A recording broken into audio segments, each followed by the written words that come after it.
नमस्ते। आज की हमारी इस चर्चा में आप सभी का स्वागत है।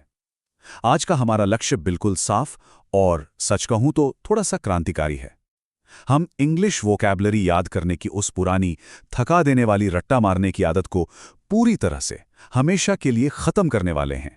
जरा सोचिए कि अक्सर ऐसा नहीं होता कि शब्दों की एक लंबी उबाऊ सी लिस्ट रटने के लिए दे दी जाती है। ऐसा लगता है ना जैसे बेजान अक्षरों को किसी डिब्बे में बंद कर दिया गया हो।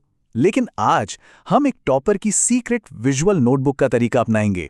हम इन शब्दों को आपस में जुड़ी हुई एकदम जीवंत कहानियों की तरह देखने वाले हैं। तो चलिए इसमें थोड़ा गहराई से गोता लगाते हैं। आज का हमारा मुख्य मिशन यही है, इस बिना सोचे समझे रटने की आदत से आज़ादी पाना। यहाँ स्रोत सामग्री में एक बेहद खूबसूरत तुलना की गई है। जैसे एक मास्टर आर्किटेक्ट ये तय करता है कि इमारत का कौन सा पिलर कितना वजन सहेगा, ठीक वैसे ही एक लेक्सिकोग्राफर यानी डिक्शनरी लिखने वाला व्यक्ति भाषा का आर्किटेक्ट होता है। वही उन मजबूत शब्दों का निर्माण करता है जिन पर हमारी पूरी सभ्यता की बातचीत टिकी होती है। आगे बढ़ते हैं हमारे पहले हिस्से की तरफ, जो है समाज और व्यवस्था के शब्द। उदाहरण के लिए इस शब्द को ही ले लीजिए, इंसॉल्वेंट। आमतौर पर लोग इसका मतलब सिर्फ गरीब होना मान लेते हैं, पर ऐसा बिल्कुल नहीं है।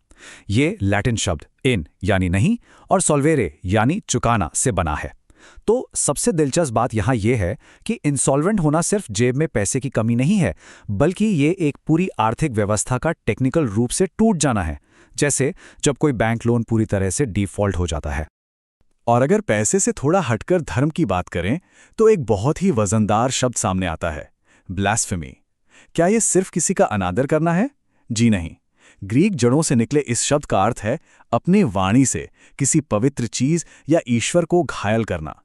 यह आस्था पर एक ऐसा सीधा प्रहार है जिसके लिए इतिहास में मौत तक की सजा दी जाती थी।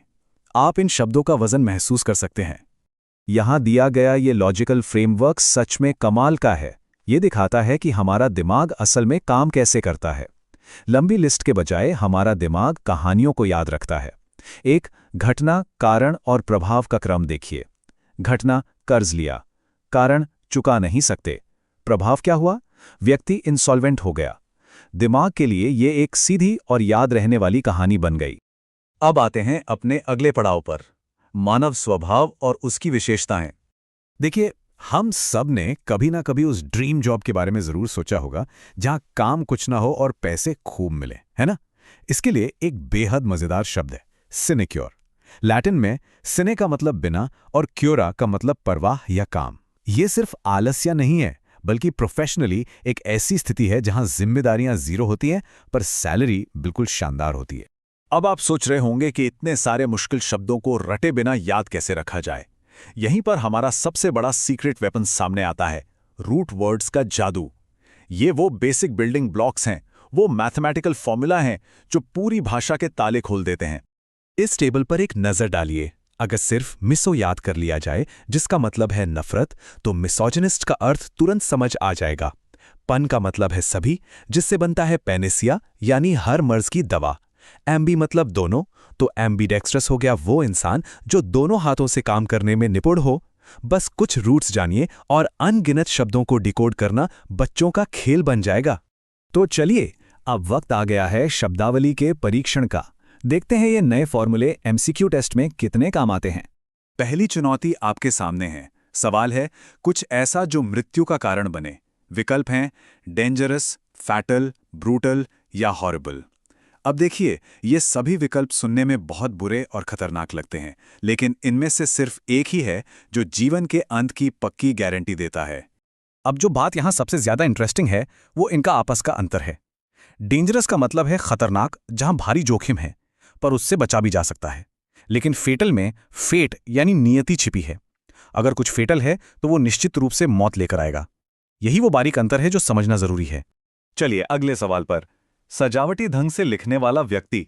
ऑप्शंस देखिए। अब कोरियोग्राफर तो वो होता है जो डांस सिखाता है, और मुझे नहीं लगता कि कोई पेन के साथ डांस कर सकता है। सही कहा ना? तो ये ऑप्शन तो तुरंत ही बाहर हो गया। यहां हमारा रूट वर्ड का जादू बिल्कुल परफेक्ट काम करता है। ग्रीक में कॉली का मतलब होता है सुंदर और ग्राफ का मतलब है लिखना। तो सुंदर लिखने वाला कौन हुआ? कैलीग्राफर। यह साबित करता है कि हमारा फॉर्मूला एकदम सटीक बैठता है। अब इस सवाल पर आते हैं जो एग्जाम्स में अक्सर ढेर सारा कंफ्यूजन पैदा करता है, वह जिसके संकीर्ण और पक्षपाती धार्मिक विचार हों। हमें यहाँ संकीर्ण मानसिकता और गहरे पक्षपात के लिए एक बहुत ही स्पेसिफिक शब्द चाहिए। ध्यान दीजिए यहाँ, एक फैनेटिक किसी चीज को लेकर बहुत ज्यादा उत्साहित या दीवाना होता है, लेकिन एक बिगट वह है जो सिर्फ उत्साहित नहीं है बल्कि दूसरों के विचारों के प्रति सक्रिय रूप से असहिष्णु है, नफरत रखता है। यानी सही उत्तर यहाँ बिगट यानी कट्टर है। एक और पेचीदा जोड़ी की ओर बढ़ते हैं, सबूतों की मदद से पुष्टि करना। यहाँ उस सटीक शब्द को पहचानना है जिसका मतलब किसी दावे को ठोस सबूतों के साथ सही साबित करना होता है। अक्सर लोग इम्प्लिकेट और कोरॉबोरेट में उलझ जाते हैं, लेकिन इनका कानूनी अंतर बिल्कुल साफ होना चाहिए। इम्प्लिकेट का मतलब है किसी को किसी अपराध में फंसाना, जबकि कोरॉबोरेट का मतलब है ठोस सबूतों का उपयोग करके आधिकारिक रूप से पुष्टि करना। और अब हमारा आखिरी क्विज क्वेश्चन, जो अभी भी मौजूद और ज्ञात है, विशेष रूप से पुराने दस्तावेज। अब यहाँ एक लालच आता है कि पुरानी चीज पढ़कर तुरंत इटर्नल पर टिक कर दिया जाए। लेकिन अगर आपने ऐसा किया तो फंस गए। यहीं आता है हमारा फाइनल आहा मोमेंट। इटर्नल का मतलब है शाश्वत, जिसका कभी अंत न हो। लेकिन जो चीज बहुत पुरानी है और विनाश से बचकर आज भी मौजूद है, इतिहास के उस अल्टीमेट सर्वाइवर को एक्सटैंट कहते हैं। ये दोनों बिल्कुल अलग कॉन्सेप्ट है। तो इस शानदार चर्चा को दिमाग में पक्का करने के लिए स्रोत में कुछ प्रैक्टिकल स्टेप्स बताए गए हैं। इन्हें जरूर फॉलो करें। गूगल पर solve study new update search करें, स्पेशल पीडीएफ नोट्स डाउनलोड करें, और हाँ, खुद की एक पर्सनल माइक्रो कॉपी जरूर बनाएं। हाथ से लिखना याददाश्त को सच में कई गुना बढ़ा देता है। और आखिरी में इस विश्लेषण को एक दिलचस्प सवाल के साथ खत्म करते हैं। भाषा कोई रुकी हुई चीज तो है नहीं, ये लगातार बढ़ती रहती है। इंटरनेट और इस तेजी से बढ़ती टेक्नोलॉजी के साथ ये डिजिटल युग कल की डिक्शनरी के लिए आखिर कौन से नए रूट वर्ड्स बना रहा है? सोचा है कभी? आने वाली पीढ़ियों की वोकैबुलरी कहाँ जाएगी, इस पर जरूर विचार कीजिएगा। आज हमारे साथ जुड़ने के लिए आप सबका बहुत बहुत धन्यवाद।